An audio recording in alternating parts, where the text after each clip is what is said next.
이제 화인연구센터에서 이렇게 책을 이렇게 고르고 있었어요. 이번 주에요. 근데 이 제목이 너무 마음에 들더라고요. 이게 무슨 내용이냐면 어떻게 우리가 예수님과 관계를 하면서 깨지지 않고 우리가 즐겁게 살 수 있을까? 여러분 그런 거 원하지 않습니까? 예수님과의 관계가 깨지지 않고 내가 즐겁게 사는 거 소망하십니까? 너무 이 제목이 너무 마음에 들어서 실은 이번 주 이렇게 읽었는데, 그래서 오늘 제목은 예수님과의 관계입니다. 먼저 우리가 창세기 2장 7절에 있는 말씀을 읽겠습니다. 잠깐 제 목소리 잘 들리나요? 마이크 잘 들리나요? 잘 들려요? 괜찮죠? 네, 우리 창세기 2장 7절에 있는 말씀 읽을게요. 여호와 같이 읽겠습니다. 시작. 여호와 하나님이 땅으로 흙으로 사람을 지으시고 생기를 그 코에 불어 넣으시니 사람이 생명이 되니라. 하나님이요, 이 창조하실 때요, 어떻게 창조하셨는지 혹시 말씀 기억나십니까? 하나님이 어떻게 창조했어요? 빛이 있으라. 그리고 뭐라고 말씀하셨습니까? 번성하라. 그러니까 하나님이요, 지금 우주 만물을 뭐로 창조하셨어요? 맞아요. 하나님은 이 우주 만물을 말씀으로 창조했는데 사람은 좀 특별하게 창조했어요. 왜 그런지 어떻게 창조했습니까? 흙으로 어떻게 했어요? 사람을 빚으셨어요. 저도 제가 이 말씀을 읽으면서 아주 중요한 점이 있는데, 하나님은 사람은 특별하게 빚으셨다라는 거예요. 그리고 어떻게 하셨어요? 가까이 가셔서 생기를 불어넣으셨어요. 그러면서 어떻게 하셨냐면 아담을 붙잡고 데리고 가가지고 이 아름다운 자연 보면서 뭐라고 그랬어요? 야, 이거를 어떻게 하라고요? 다스려라. 하나님은요, 실은 이 창조물, 이 아름다운 새와 강아지 그리고 고양이 너무 사랑하시는데 특별하게 누굴 사랑하실까요? 사람을 사랑하세요. 그래서 오늘 여기 시작부터 보면은 하나님은 사람을 특별한 하나님과 우리를 만지시고 관계 맺도록 창조하셨다는 거예요. 그러니까 실은 하나님이 우리가 얼마나 동물 사랑합니까? 우리 집안에 있는 애완견 아니면 이 새, 뭐 이렇게 얼마나 사랑스럽습니까? 그런데 하나님은 사람을 창조하셨을 때 하나님과 밀접한 관계를 하도록 창조하셨다는 사실이에요. 그래서 여러분, 이 사람은요, 실은 제가 이렇게 종종 제가 사춘기 시절 때도 생각이 나는데 뭐냐면, 나는 그냥 나 혼자 조용히 살고 싶어, 이런 생각할 때 있죠? 있나요? 제가 이제 사춘기 시절이니까 사춘기 가까운 친구들에게 좀 물어볼게요. 그런 생각 들 때 있어요? 가끔 해요? 끝났어요? 그러면 좀 좀 그런 생각 들 때가 있어요? 혼자 있고 싶다. 있죠? 맞아요. 제가 이제 왜 이 이야기를 하냐면은 하나님은 그렇게 창조하시지 않았다는 걸 이제 알게 된 거예요. 우리는 하나님과 밀접한 관계를 맺어야 살아있는 걸 느껴요.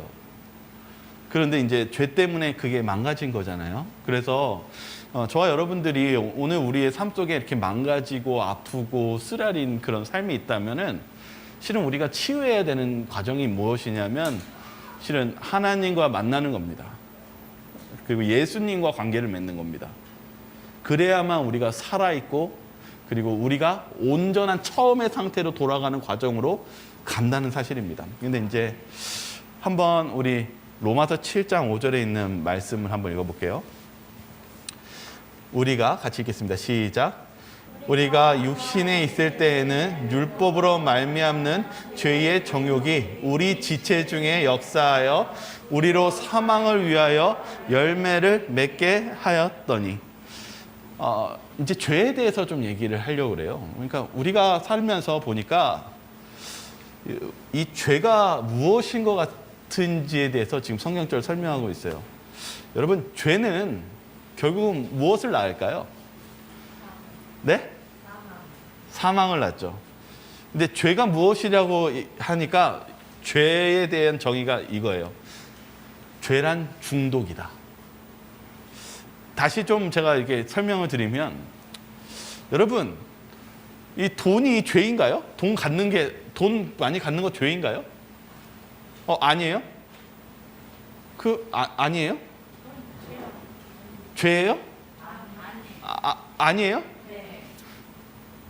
뭐예요? 네. 이 정의가 이거예요. 여러분들이요, 돈 때문에 유혹 안 당하고 컨트롤 할 수 있으면 죄가 아니에요. 그런데 내가 돈에 미쳐 있다면, 내가 돈 때문에 모든 것이 앞이 보이지 않고 그것에 종속이 된다면 이건 중독, 죄입니다. 맞습니까? 뭐 어떤 것이라도 하나님께서는 우리들에게 잘 쓰라고 주신 선물이에요. 그러나 우리가 그것을 남용하고 오용하고 집착한다면 그건 죄가 될 수 있습니까? 죄가 될 수 있어요. 그래서 죄란 중독입니다. 여기 뭐라고 하냐면, 하나님 앞에 이 죄 때문에 법적 지위를 상실하고 정신적, 감정적, 영적인 타락을 일으키는 게 죄라고 얘기하고 있어요. 제가 이걸 좀 뒤에 설명했지만 제가 워낙 뒤죽박죽되기 때문에 이미 얘기할게요. 죄가 중독된다는 뜻을 다른 표현으로 얘기하면은 죄의 종이 된다는 뜻이에요. 여러분들이 선택권이 내 자신한테 있지 않고 그 돈이나 그 어떤 매개체의 선택권이 맡겨져 끌려가고 있다면 우리가 무엇 된 거예요? 죄의 뭐가 된 거예요? 노예가 된 거예요. 그래서 여러분이 사시면서 내가 끌려가고 있는지, 내가 컨트롤하지 못하고 있다면은 내가 지금 어떤 상태에 있다는 것입니까? 중독되어 있다는 거예요. 그래서 여기 보시면은, 여기 이 목사님이 상담을 했는데 이 캐나다의 교인이 있었어요. 근데 이 여성 교인인데 찾아왔어요, 하루를. 그래서 뭐라고 했냐면, 목사님, 제가 담배를 끊고 싶은데 교인이 되었지만 몇 년째 못 끊고 있어요? 30년째 못 끊고 있어요. 뭐 어떤 생각이 들까요? 여러분, 내가 이제 재림 교인이 되었는데 담배를 끊어야지 하고 있는데 30년째 못 끊고 있어요. 여러분 어떤 마음이 드시겠어요? 여러분 스스로가 어떤 죄를 해결하려고 하는데 내가 못 끊어요. 그럼 어떤 마음이 들겠어요? 여기 나는 어떤 존재예요? 안 되는 존재. 나는 어쩔 수 없는 존재. 나는 이제 어떤 사람이에요? 자격이 없는, 하나님으로부터 자격 없는 사람인가 봐. 여러분 잊지 마세요. 오늘 이 부분에 대해서 다룰 거예요. 뭐냐면 우리가 오늘 이게 칭의와 성화인데 이걸 이야기식으로 자꾸 푸는 건데요. 우리가요, 참 하나님 믿는다고 하는데 변화하지 않을 때 어때요? 좌절하고 낙담되죠. 그런데 아마 우리가 무엇을 자꾸 지금 힘들어하냐면요, 잘 변화되지 않을 때 너무 힘들어요. 여러분들이 봤을 때 여러분 스스로가 좀 변화된 것에 만족하십니까? 아니면 약간 아직 우리 자신이 참 이렇게 내 자신이 부끄럽고 아주 부족함을 느끼십니까? 어때요? 부족하다는 걸 느끼세요? 마음이 어때요? 여기 부족하다는 마음 들 때. 아마 이번 한 주도 여러분 어떤 실패를 느끼시고 좌절을 느끼셨을 때 마음이 어때요? 힘들고 속상하고, 또 어떡 합니까? 정말 이루 말할 수 없는 절망감으로 나는 구제불능이라는 그 땅 밑까지 떨어집니다. 근데 제가 먼저 미리 얘기하지만 여러분 좌절하지 마세요. 여러분 좌절하지 마세요. 이게 우리가 연약한 인간이기 때문에 그래요. 실은 뭐냐면은 우리가 죄인이라는 존재로 태어났기 때문에 실은 우리가 예수님을 안 믿고 그러면 우리 근본 자체가 무엇할 수밖에 없는 존재예요? 죄를 사랑하고 죄를 당연하게 여기는 존재이기 때문이에요. 죄라는 것이 어떤 것이냐면요, 내가 막 의식적으로 뭔가가 그냥 생기는 게 아니라 죄는 자연스럽게 뭘 주냐면 수치심과 두려움을 줍니다. 여러분 한 예를 들게요. 여러분 운전하고 있는데 갑자기 트럭이나 어떤 자동차가 또 교우님들 중에 사고가 있었으니까 제가 했는데 여기 책에는 이런 얘기하고 있어요. 갑자기 트럭이 중앙선 침범해서 달려온다고 생각해 보세요. 그럼 여러분 어떻게 하시겠습니까? 나는 침착해야 돼 하고 침착하십니까? 갑작스럽게 그런 일들이 벌어지면 갑자기 어떤 생각이 들어요? 어떤 감정이 들어요? 당황스럽고 무슨 생각이 듭니까? 두려운 마음이 듭니다. 소리가 나고 나 이제 끝나는 건가? 여러분 죄는요 내가 생각하고 움직이는 게 아니라요 무의식 중에 찾아오는 거예요.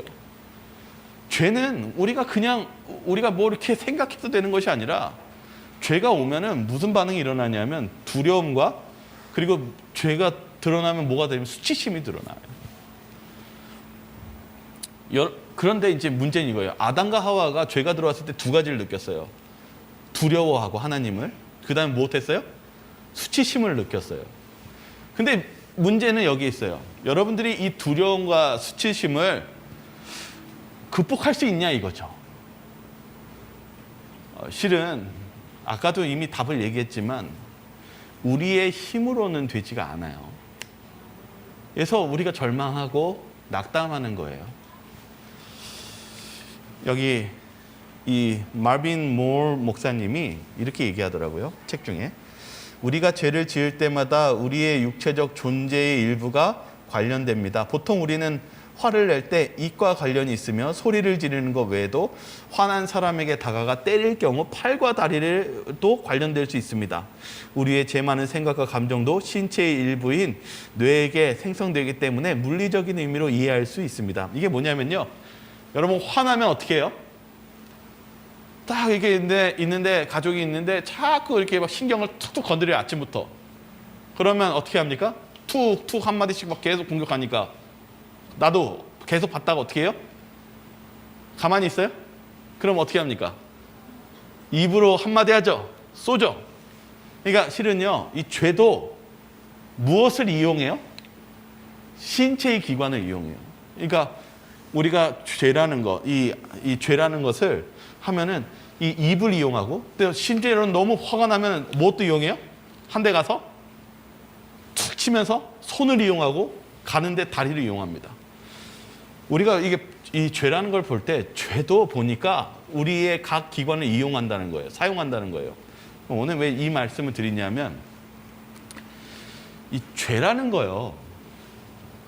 결국은 아까 주인이라고 얘기했잖아요. 여기 바울이 이런 말을 하고 있어요. 로마서 6장 14절에 있는 말씀입니다. 한번 같이 한번 읽어볼까요? 시작. 죄가 너희를 주장하지 못하리니 이는 너희가 율법 아래에 있지 아니하고 은혜 아래에 있음이라. 뭐라고 얘기하고 있냐면 바울은요. 죄가 너희의 무엇이 되지 못하게 하라고요? 주인이 되지 못하게 하라고요. 여러분 잊지 마십시오. 하나님이 우리에게 뭘 주셨냐면 선택할 수 있는 걸 주셨어요. 여러분들이 화가 날 때 여러분의 입에서 이제 나쁜 말이 나오는 그 직전에 있을지라도 여러분들은 무엇 할 수가 있어요? 선택할 수 있다는 사실입니다.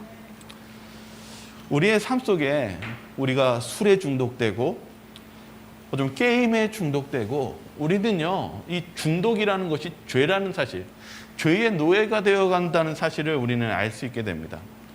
근데 제가 오늘 말씀드리는 것은 아까도 죄도 신체의 일부 기관을 쓴다고 했잖아요. 근데 오늘 말씀드리는 중간 과정에 먼저 우리의 삶 속의 실천은 여러분 죄를 지으려고 하는 그 습관적인 중독적인 죄가 이제 여러분들의 마음속에 있을 때 그걸 쉽게 허락하지 마세요. 쉽게 허락하지 말라는 거예요. 죄가 여러분들을 이제는 익숙해져서 당연히 해야지라고 명령을 내릴 때 여러분의 입을, 여러분의 팔을, 여러분의 다리를 쉽게 허락하지 마시기 바랍니다. 여러분들이 그것에 대한 선택을 할 수 있다는 사실을 잊지 마시기 바랄게요. 우리가 죄를 짓는다는 거, 이 중독이 되면 당연하게 우리는 그 죄의 길을 갑니다. 그러나 우리가 그리스도인이 되었을 때는 이 죄가 사단이 우리의 마음을 조종하려고 할 때 여러분의 몸은 하나님이 주신 선물입니다. 그리고 여러분의 몸은 사단의 것이 아니라는 것을 주장하시기 바랍니다. 여러분들 이 질문은 저는 이 책에서 이 글을 마음에 들었어요. 쇠 막대를 구부려 본 적이 있습니까? 여러분 예전에 제가 무슨 TV 보면서 어떤 사람이 그 젓가락을 이렇게 휘는 거예요. 그래서 저도 그걸 너무 신기해가지고 집에 있는 그 젓가락 수저를 가가지고 나도 구부려 보겠다고 쉽게 하길래 해봤는데 돼요, 안 돼요? 잘 안 휘어져요. 근데 여러분들에게 묻고 싶은 건 제가 한 번에 되지 않더라도 제가 그거를 계속 치거나 여러 번 한다면 그것은 구부러질까요? 안 구부러질까요? 구부러집니다. 이게 성화예요. 실은 성화가 우리가 내가 오늘 하나님 말씀 믿었으니까 내가 오늘 완전히 변화돼야지, 그게 성화가 아니라 실은 우리가 칭의와 성화를 지금 얘기하고 있는데, 칭의는 예수님이 온전히 이루어진 구원입니다. 그건 믿음이 필요한 건데, 성화는 뭐냐면 우리가 살면서 싸우는 거예요. 사단이 우리의 죄의 몸으로 계속적으로 우리를 주장했다면 이제는 무엇하는 거예요? 내가 예수님의 칭의의 용서를 믿고 이제는 투쟁하고 예수님을 의지해서 같이 나아가는 거예요. 바울이 뭐라고 얘기하냐면, 이제는 우리가 그리스도인이 되었으니까 무엇이 되지 말라고요? 죄가 너희의 무엇이 되지 말라고요? 주인이 되지 못하게 하라고 얘기합니다.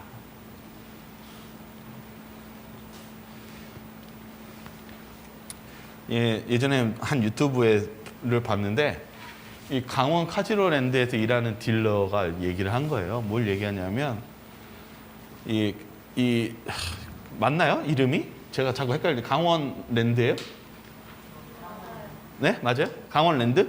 랜드 맞죠? 강원랜드에 가면은 사람들 중에 손가락이 없는 사람이 있대요. 손가락이 이렇게 검지가 없고 심지어는 다 10손가락이 다 없는 사람이 있대요. 못한 사람이요? 도박에 중독이 돼가지고 어떻게 한 거예요? 네. 그런 사람이 많이 있대요. 심지어는 이 강원랜드 안에 있는 주변의 숙박소에 자기는 거기 가서 자지 않는데요. 왜 그러냐면 무엇한 사람이냐면 가서 자살하는 사람이 그렇게 많다는 거예요. 이분들이요, 무엇이 되었기 때문에 이렇게 된 것입니까?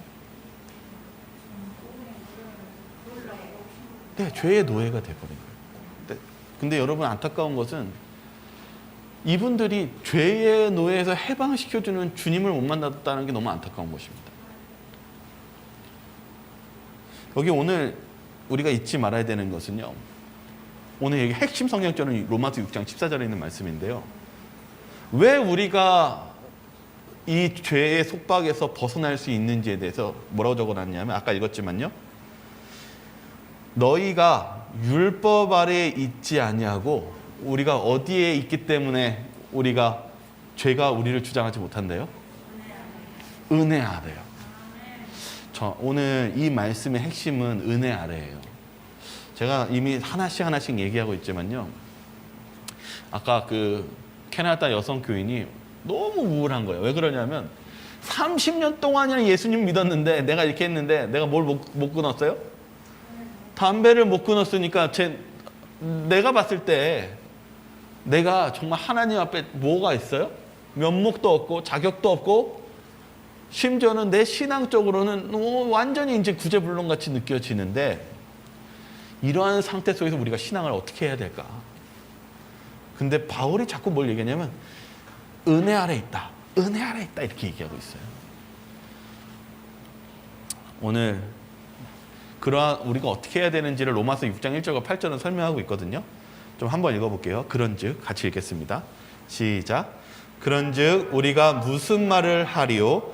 은혜를 더하게 하려고 죄에 거하겠느냐? 그럴 수 없느니라.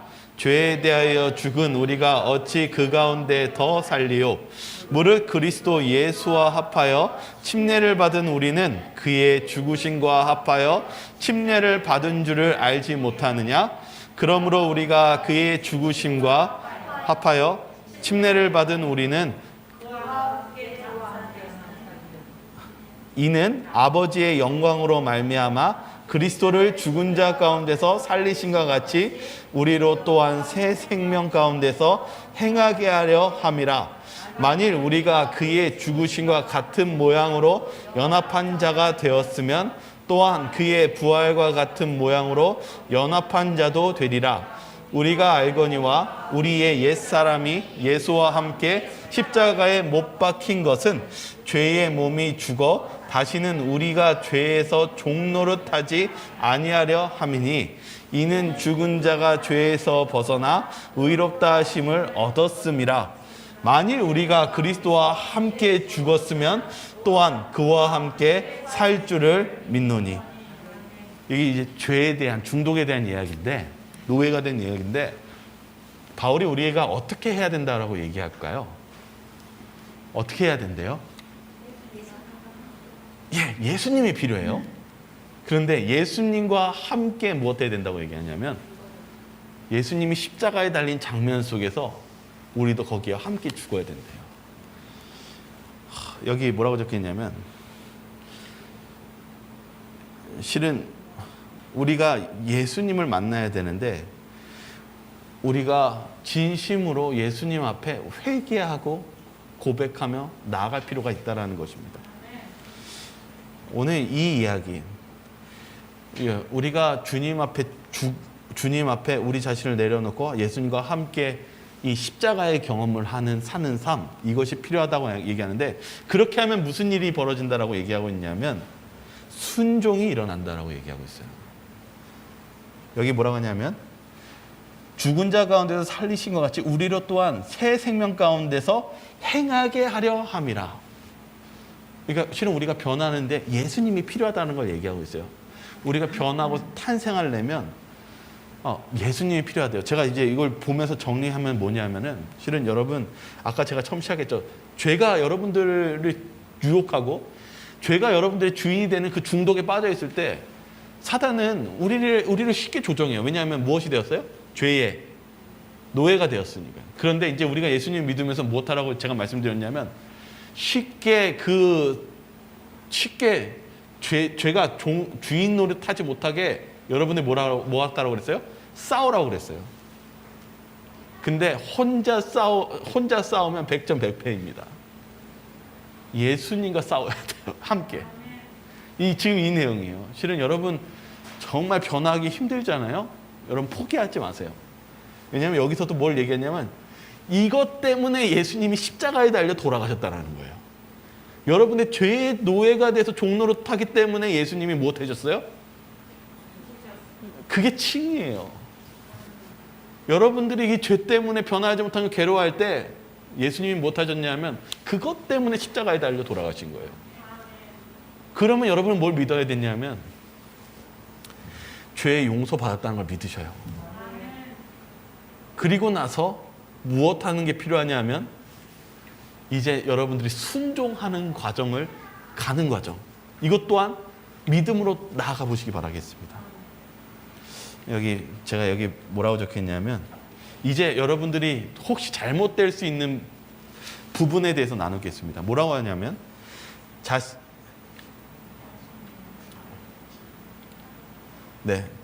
제가 여기 했던 것 중에 하나 까먹은 게 있어가지고, 여러분들이 이제 오해가 생기는 게 은혜예요. 왜냐하면 여러분들 은혜하면 자꾸 뭐가 생각나냐면, 이게 다른 교파도 주장하는 잘못된 교리가 뭐냐면, 자꾸 은혜 하니까 내가 뭐 해도 된다고 생각해요? 죄를 계속 져도 된다고 생각해요. 은혜. 근데 여기 성경을 잘 읽어보면 반드시 뭐가 있냐면, 변화, 순종, 그리고 뭐가 있습니까?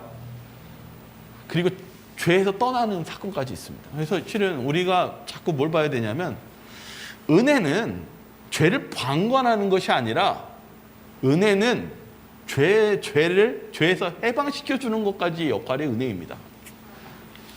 이제 보시죠. 이제 뭘 얘기하냐면, 이제 잘못된 부분을 얘기할게요. 자신이 하나님께 간합될 수 있도록 열심히 노력합니다. 그리고 다시 그들은 넘어집니다. 안타깝게도 내가 이제 결심하고 하는데 해보니까 작심삼일이에요. 하니까 못해요? 넘어지고 내가 낙담되고 다운이 돼버려요. 죄에 대해서요. 그걸 좀만 읽을게요. 그리고 주기는 계속됩니다. 어떤 사람들은 승리를 간절히 원하지만 그것을 성취하는 것에 너무 낙심하여 희망을 포기합니다. 이렇지 않습니까? 이제 더 이상 내가 이제 희망이 없다고 생각하고 이제 포기하고 뭐 돼요? 멀어집니다. 신앙적으로요. 이것은 21세기만의 현상이 아닙니다. 초기 기독교 일부 기독교인들은 금욕적인 생활 방식에 전념했습니다. 그러나 역사적인 기록에 따르면 이러한 고행자들은 여성과 아동에 대한 성적 학대를 포함하여 다양한 형태의 성적 비행을 자주 행했음을 보여줍니다. 이것은 오늘날 우리 모두가 경험하는 더 열심히 노력하고 실패하는 현상과 동일합니다. 이것이 또 다른 이름의 율법주의입니다. 제가 이게 보니까 이게 굉장히 어려운 내용 중에 하나인데, 우리 힘으로 노력하면서 완전해지려고 하면은 다른 데서 분출하게 돼 있어요. 죄가요. 제가 지금 이 이야기 속에서 이 초기 기독교 시대 때 이 금욕주의, 이 율법주의에 빠졌던 사람들이 문제가 이렇게 했다고 했잖아요. 근데 여러분들 혹시 뭐 스포트라이트라는 아주 유명한 워싱턴 포스트 보시면 이제 그 로마 카톨릭 신부가 겉으로는 굉장히 엄숙해 보이지만 무슨 범죄를 저질렀냐면 소아 성범죄를 저지르고 큰 문제를 저질러가지고 그것이 스포트라이트에 터져서 만방에 퍼진 적이 있습니다. 근데 한 명이 아니라 어떻게 돼 있어요? 전반적으로 되게 대다수의 많은 사람들이 그 일들이 퍼진 것이 이 뉴스에 나옵니다. 여러분, 오늘 제가 말씀드리고 싶은 것은 우리가 예수님을 만나며 온전히 만나지 않는다면 이 죄의 문제는 해결하기가 너무 어려워요. 우리가 눈 가림은 할 수 있을지 모르지만은 다른 데서 사방으로 이 죄의 문제가 퍼집니다. 여기 뭐라고 했냐면 바로 여기서 이렇게 얘기합니다. 문제는 높은 기준이 아니라 표준을 지키지 않는 사람들에 대한 엄격한 판단주의와 용서하지 않는 정신입니다. 이런 분위기에서 사람은 실패할 수밖에 없습니다. 이게 뭐냐면은 무슨 높은 표준을 세운 것이 문제가 아니라요. 표준을 지키지 않으면 사람들이 어떻게 봐요? 이거 우리가 교회에서도 그럴 수도 있고요. 우리가 직장한테도 그렇고, 혹시 누군가 이렇게 실수하면은 뭐 직장 안에서나 어떤 그룹 안에서나 학교 안에서 어떻게 해요? 어떻게 합니까? 학교 안에서 딱 어떤 뭐 누구 물건을 훔쳤거나 뭐 이렇게 하면 어떻게 해요? 처음에는 뭐 이렇게 해도 얼마 안 있다가 뭐 어떻게 해요? 서로 소곤소곤 대면서 쟤는 어떻게 저렇게 훔칠 수가 있지? 어떻게 합니까? 판단하고 그를 따돌리고 집단주의 안에서는 그를 거의 그 그룹 안에서 매장시켜 버립니다. 요새는 뭐 간호사 안에서는 뭐가 있다고 얘기하고 있어요? 태움이 있다고 얘기하죠. 태움. 저희 오늘 우리가 볼 때요, 문제가 있어요. 뭐냐면은요, 우리가 하나님 앞에 온전하게 되는 방향은 너무 좋아요. 그런데 우리가 실패하고 넘어졌을 때 주님께서 원하시는 것은 은혜라는 사실이에요. 은혜를 다른 말로 표현하면 용서하는 것입니다. 용서하고 그들에게 다시금 할 수 있다라고 격려하고 자비를 베푸는 것입니다. 여러분 어떠세요? 우리가 깨끗하게 살고 뭐 하는 건 좋은데 잘 보시면 사랑이 없다라는 거 느끼실 때 있으세요? 사랑이 없는 거. 여기 오늘 그 얘기가 계속 나올 거예요. 로마서 5장 1절과 3절입니다. 한번 같이 읽어볼까요? 그러므로 시작. 그러므로 우리가 믿음으로 의롭다 하심을 받았으니 우리 주 예수 그리스도로 말미암아 하나님과 화평을 누리자. 또한 그가로 말미암아 우리가 믿음으로써 있는 이 은혜에 들어감을 얻었으며 하나님의 영광을 바라고 즐거워하느니라. 다만 이뿐 아니라 우리가 환난 중에도 즐거워하나니 이는 환난은 인내를. 네. 우리가 믿음으로 의롭다 하심을 받았다라고 얘기합니다. 그리고 무엇하고 했냐면 그리스도로 말미암아 우리가 화평을 누려야 된다고 얘기하고 있습니다. 이 책 중에 이렇게 적혀 있습니다. 하나님과 우리의 관계는, 여기 핵심은 이겁니다. 그분에 대한 우리의 태도라고 얘기하고 있어요. 저는 이게 성화에 대해서 이렇게 우리가 죄를 회개하고 그리고 그 순간 우리가 죄에서 해방되면 제일 좋은데, 성화가 보니까 이렇게 있는 관계가 아니라 이렇게 있는 관계예요.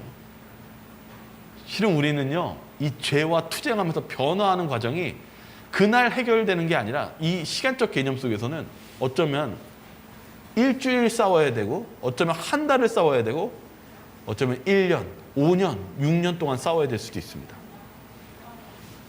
그걸 어떻게 느꼈냐면, 베드로가요, 예수님과 몇 년 같이 있었어요? 몇 년 있었어요? 3년 반 있었잖아요. 근데 여러분 보셨을 때 3년 동안 베드로가 예수님 보시기에 온전했습니까? 온전하지 않았습니까? 여러분 보셨을 때 베드로가 예수님 그렇게 가까이 있었으면 뭐 해야 돼요? 성화돼서 어떻게 돼야 돼요? 어떻게 돼야 돼요? 적어도 어느 정도 수준은 올라와야 될 것 같아요. 네? 예수님과 닮아야 되죠? 근데 예수님 십자가 달리기 전까지, 달리시는 그 순간까지 못했던 사람이냐면 형편없던 사람이었어요.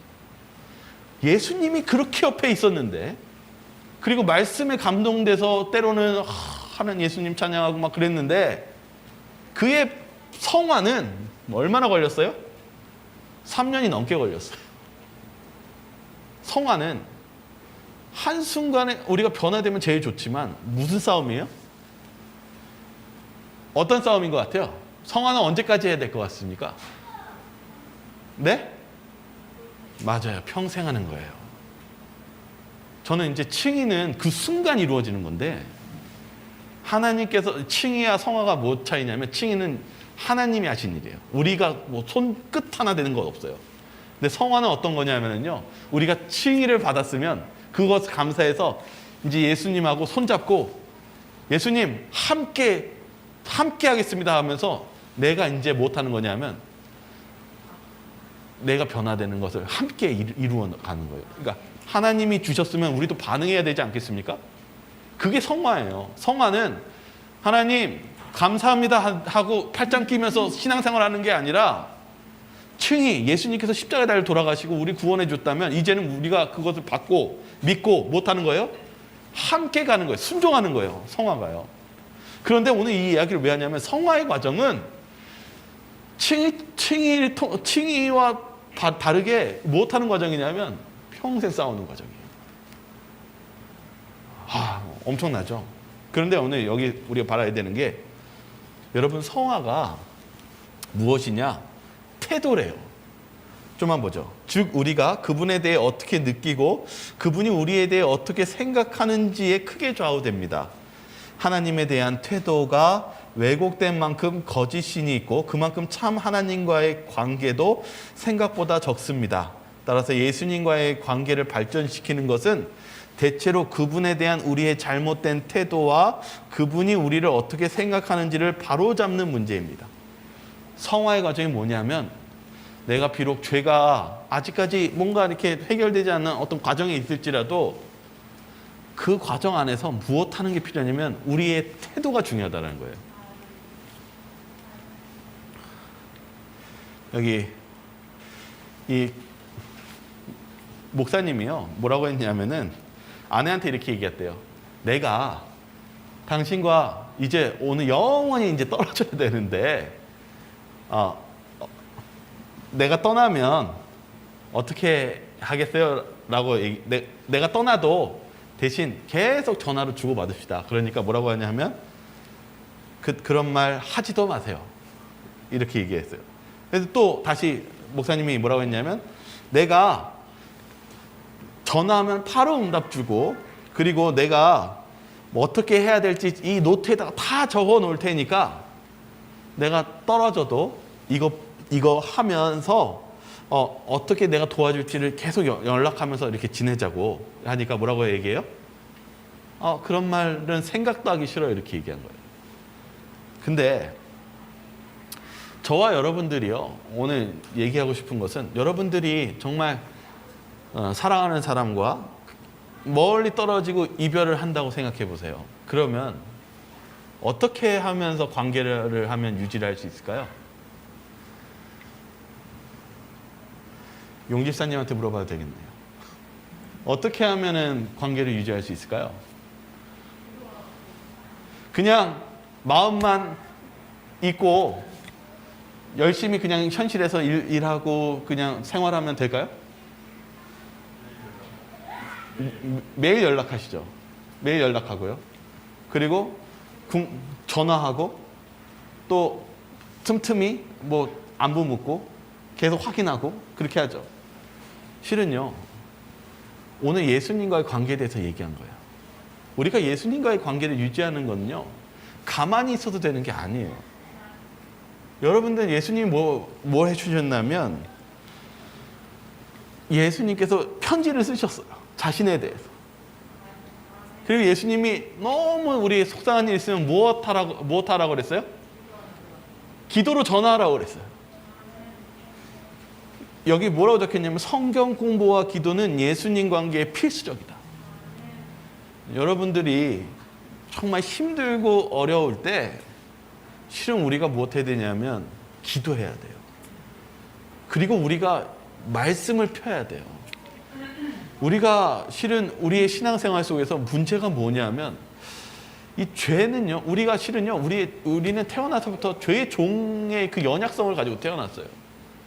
우리가 깨어나기 위해서 무엇 해야 되냐면 우리 힘으로 되지가 않아요. 그래서 예수님의 도움이 필요한 거예요.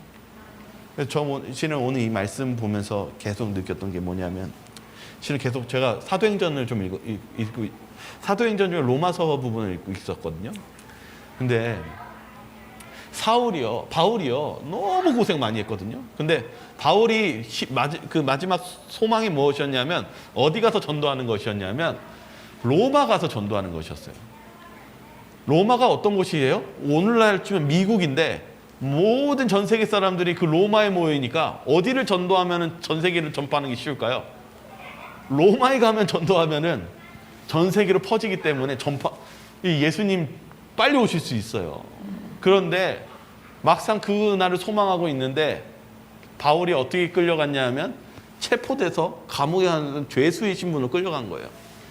우리가 봤을 때는 이게 실패고 이게 좌절이고 다른 사람이 봤을 때 이 죄수와 신분으로서 끌려가는 모습이 얼마나 창피하고 비참한 모습입니까? 그런데 하나님은 우리에게 자꾸 뭘 얘기하고 싶냐면 우리가 낙담되고 절망적인 그 순간을 하나님은 오히려 전화위복하시며 승리의 발판으로 삼으신다는 사실이에요.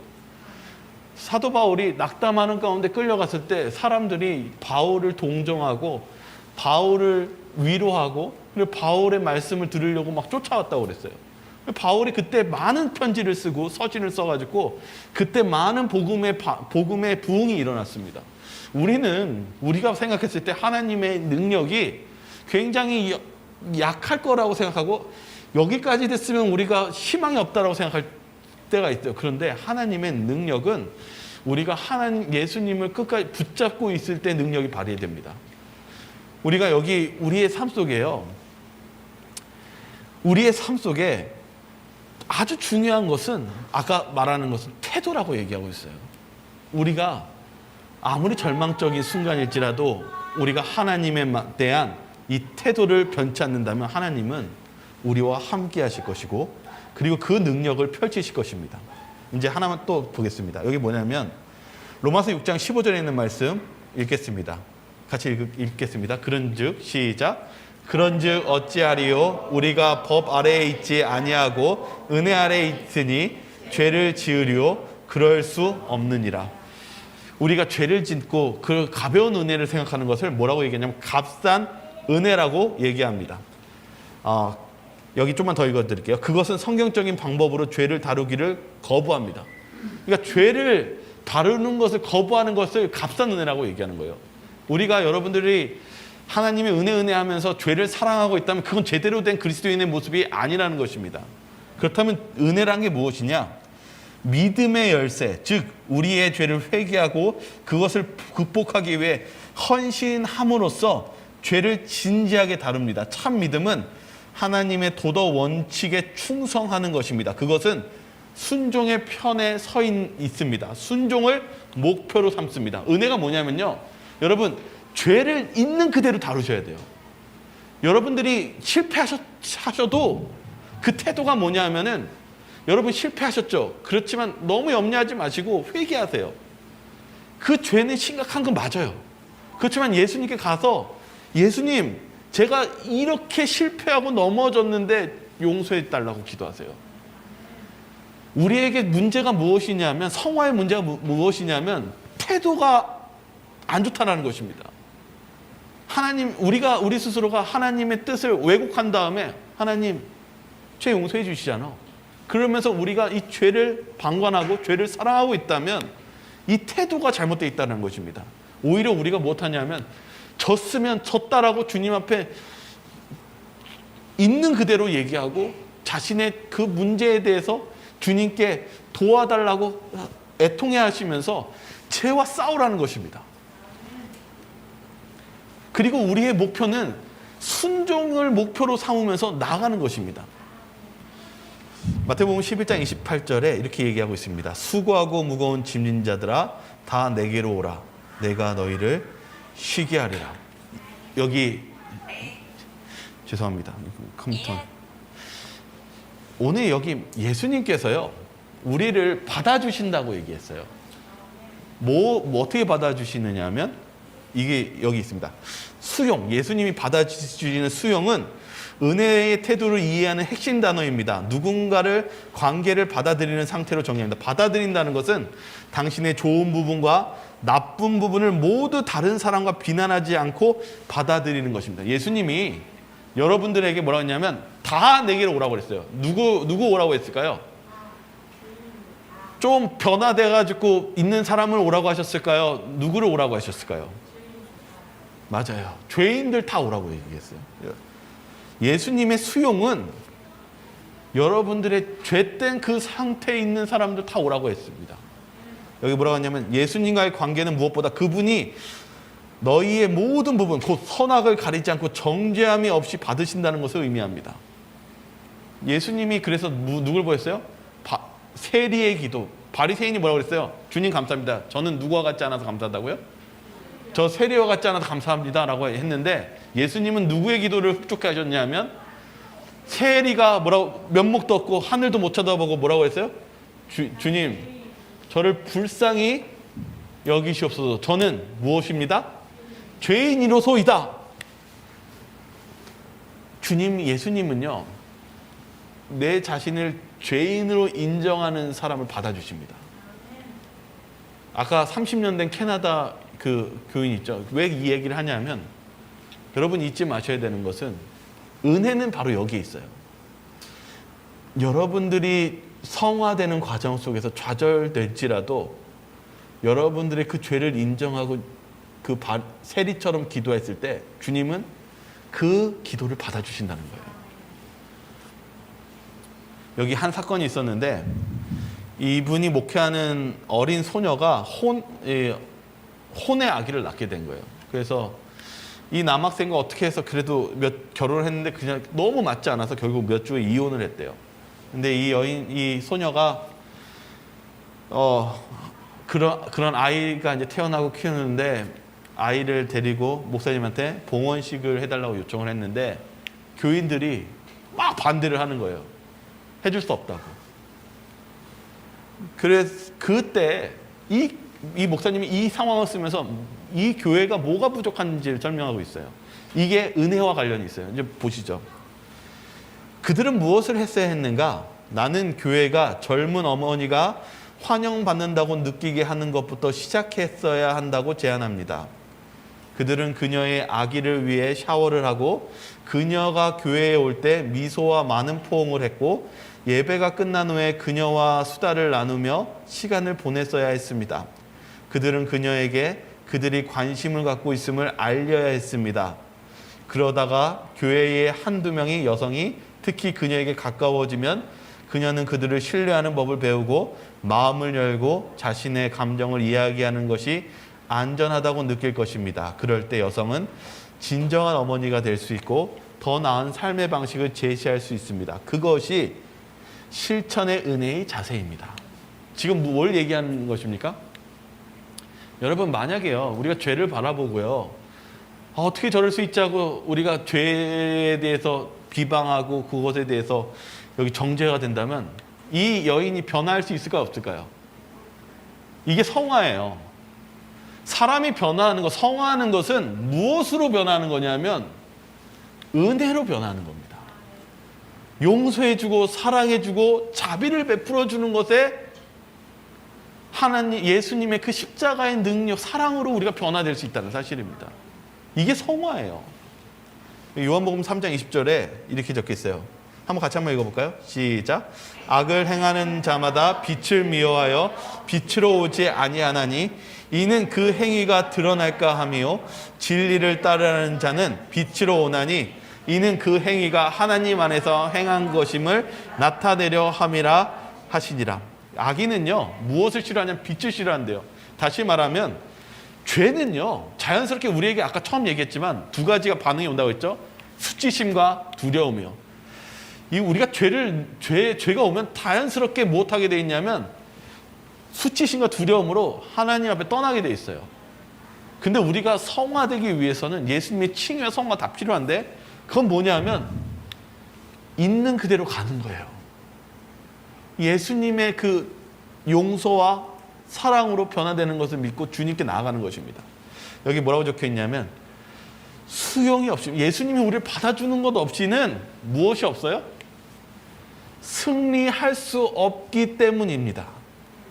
그리고 은혜와 수용은 밀접한 관계가 있기 때문에 은혜 없이는 무엇을 할 수가 없다고요? 승리할 수 없어요. 여러분, 우리가 무엇 없으면 승리할 수 없냐면 예수님의 은혜 없으면 승리할 수가 없어요. 여러분, 제가 오늘 이렇게 제가 오늘 새벽까지 이렇게 막 하다가 아침까지 왔는데 제가 마지막 이 내용을 좀 정리하고 마치려고 합니다.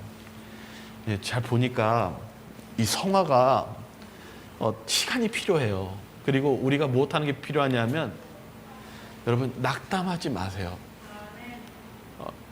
여러분들이 안 됐다라는 것 자체도 예수님께 들고 나가세요. 그것이 무엇이냐면 잠언 24장 16절에 있는 말씀입니다. 한번 같이 한번 읽어보겠습니다. 대저, 시작. 대저 의인은 7번 넘어질지라도 다시 일어나려니와 악인은 재앙으로 말미암아 엎드려지느니라. 여러분, 성화가 뭐냐면은 몇 번 넘어질지라도요? 그럼 7번 넘어질지라도 못하는 사람이요? 네, 맞아요. 난 자격이 안 돼. 나는 진짜 구제불능인가 봐. 거기서 끝나는 것이 아니라 내가 넘어질지라도 못하는 사람이 의인이에요? 주님, 제가 실패하고 넘어졌어요. 그러나 예수님 용서해 주세요. 그리고 제가 예수님 의지하고 다시 일어서게 도와주세요. 이렇게 싸우는 것, 이것이 의인이며 예수님께서 그것을 또한 승리로 바꿔주신다는 사실입니다. 우리가 실패했다고 낙담하고 넘어지는 것이 의인이 아니에요. 의인은 예수님께 나가는 거예요.